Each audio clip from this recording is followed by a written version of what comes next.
Students next article है ल्यूवेल्स theorem. तो इसकी स्टेटमेंट क्या है? Let F of Z be an integral function satisfying the inequality f of z which is less than equal to m for all values of z where m is a positive constant then f of z is constant। क्लियर? तो ये इसकी statement होगी। अब इसका कहते हैं proof. Let z1 and z2 be any 2 points in the z plane. तो ये z1 और z2 क्या है? 2 पॉइंट है और इसको आप बोल सकते हो सेंटर भी बोल सकते हो। ठीक है, तो इस तरीके का डायग्राम रहेगा। ठीक है, तो इसको डिस्कस करते हैं। Suppose C is a circle on of radius R. ये सी है circle with radius R. Clear? Having centre at z1 and enclosing point z2। ठीक है, okay, as shown in the figure. Clear? तो जो diagram बनाया वो आपको clear हो गया। ठीक है, from Cauchy integral formula we है। तो कॉशी इंटीग्रल फार्मूला आपको पता है क्या होता है, यू नो। तो कॉशी इंटीग्रल फार्मूला का यूज़ करके हमारे पास आ जाएगा। आपको पता है कॉशी इंटीग्रल फार्मूला होता है F of A equal to 1/2 pi होता है integral over C F of Z over Z minus C into D Z. ठीक है, ये फार्मूला होता है। ठीक है, तो उसका यूज़ करके हमने लिख दिया है कि F of Z two minus F of Z one. ठीक है, जेड वन और जेड टू क्या है ये आपको पता है। ठीक है, इज इक्वल टू, तो इसमें क्या होगा सिंपली, अब जो हमारा एफ ऑफ जेड वन है इसकी वैल्यू रहेगी हमारी सिंपल, इसकी ए की जगह हमारे पास जेड वन लिख दो अगर आप। ठीक है, 1/2 पाई होता है इंटीग्रल ओवर सी। ठीक है, F of Z into Z minus A की जगह आ जाएगा जेड वन। ठीक है, जहाँ ए की जगह जेड वन आ गया, D Z as it is. ठीक है, और एफ ऑफ जेड टू की वैल्यू क्या रहेगी according to Cauchy integral formula, F of A की जगह आप जेड टू डाल दो। ठीक है, तो जेड टू, ठीक है, 1/2 पाई होता है integral over C F of Z और हमारा जेड का Z as it is minus A की जगह आ जाएगा हमारे पास Z two into D Z. ठीक है, इसकी वैल्यू ये होगी। तो अगर इनको हम सिंप्लीफाई करेंगे तो हमारा यहाँ से क्या हो जाएगा कि जो हमारा 1/2 पाई होता है, ठीक है, जब इनको सब्सट्रैक्ट करेंगे F of Z two minus F of Z one. मैंने आपको बता दिया, आपने इमेजिन करना है, जस्ट आपने समझना है। आप लिख भी सकते हो। ठीक है, क्योंकि अगर आपको पता है कि फार्मूला क्या है, ठीक है, तो आपने जस्ट इम्प्लीमेंट करना है। ठीक है, तो माइंड में होना चाहिए कि इसकी वैल्यू क्या है। तो इसमें सिंपल क्या होगा कि जेड वन इधर जेड वन आएगा एक बार। ठीक है, इसके लिए। ठीक है, और इधर हमारा जेड वन हो जाएगा। और अगर हम एफ ऑफ जेड टू लिख रहे हैं इधर, तो हमारा इधर भी जेड टू होगा। ठीक है, क्लियर? अब इनको अगर सिंप्लीफाई करोगे तो आपके पास 1/2 पाई होता, तो फर्स्ट ये आ जाएगा।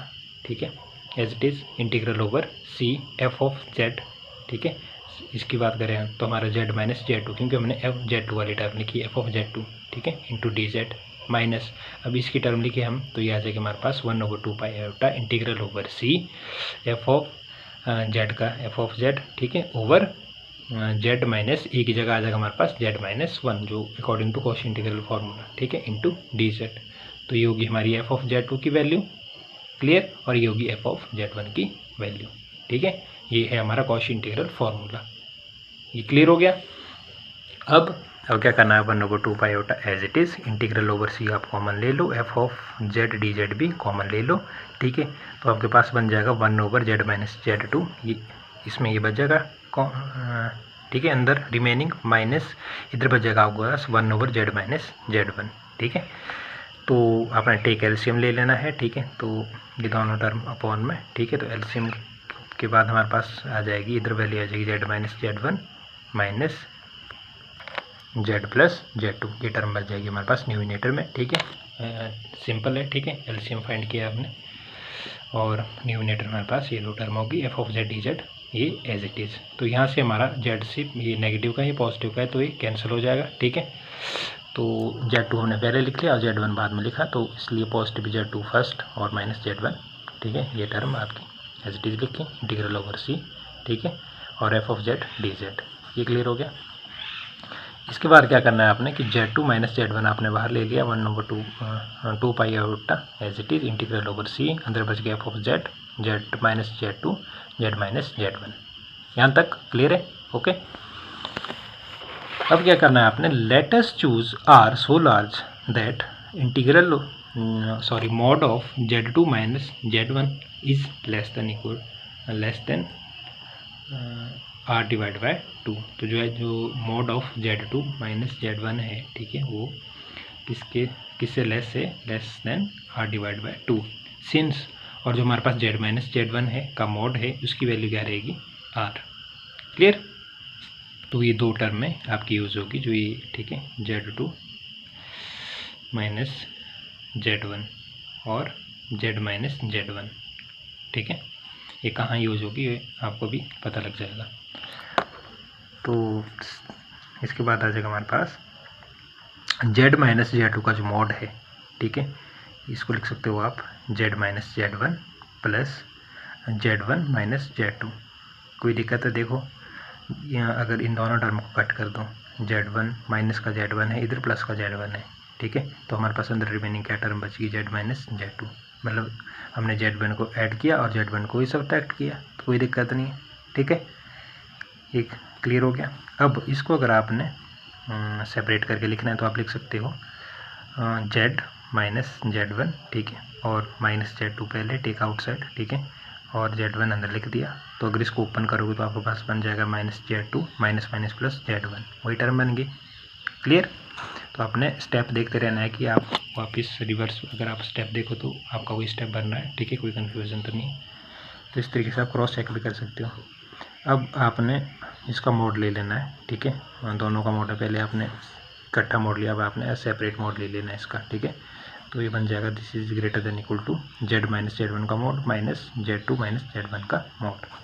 अब आपको पता है कि जो Z माइनस Z1 है वो तो R है क्लियरली, ठीक है, Z minus Z1 is equal to R, ये हो गया। और Z2 माइनस Z1 की जो वैल्यू है this is R divide by 2, तो माइनस R डिवाइड बाय 2, ठीक है, क्लियर। तो R minus R divide by 2 आ जाएगा आपके पास, this is greater than equal to R divide by 2। Clear. Solve करोगे तो आपके पास आ जाएगा R डिवाइड बाय 2।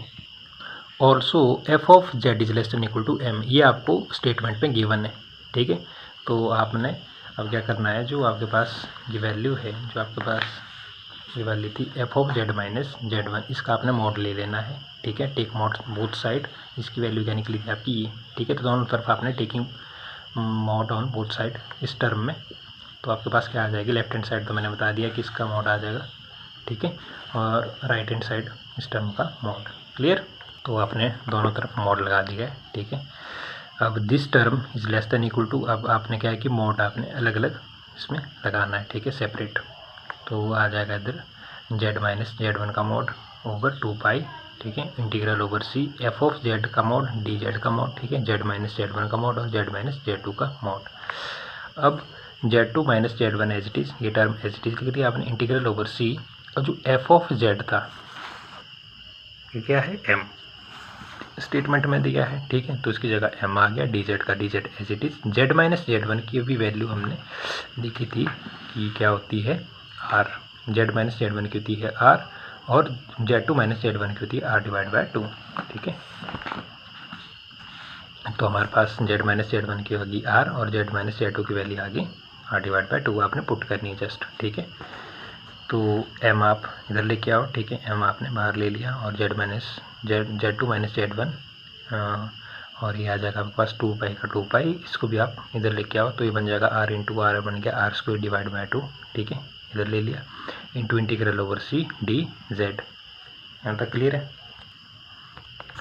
तो ये term as it is into ये आ जाएगा 2 पाई R, यहाँ से देख सकते हो आप, इधर रीजन दे सकते हो, because length of C is 2 pi R, ठीक है, because length of C is 2 pi R, इसलिए इसकी जो ओवर वैल्यू जो इसकी वैल्यू बन गई सॉल्व करके वो बन गई 2 पाई R, ठीक है।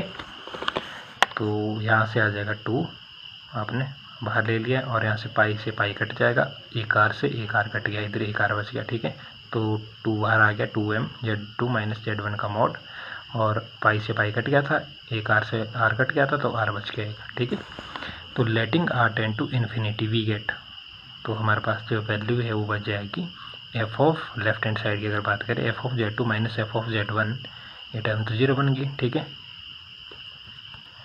तो left hand side is equal to 0, और इसका मॉड ओपन कर दो तो हमारे पास बन जाएगा F of Z2 minus F of Z1 is equal to 0, और दिस इम्प्लाइज हमारा जो एफ ऑफ Z2 है this is equal to F of Z1 clearly, इसको राइट हैंड साइड लेके, तो विच शो दैट जो हमारा एफ ऑफ Z है मस्ट बी अ कांस्टेंट। ठीक है, तो ये इसमें प्रूव करना था। तो ये इम्पोर्टेंट आर्टिकल है सभी। ठीक है, तो इस चैप्टर में अप्रोक्सीमेटली 7-8 थ्योरम है, तो सभी इम्पोर्टेंट हैं। तो एक तो थ्योरम उसमें से एग्ज़ाम में पूछी जाती है, तो आपने पहले अच्छे से प्रिपरेशन कंटिन्यूटी में आपने पढ़ना है।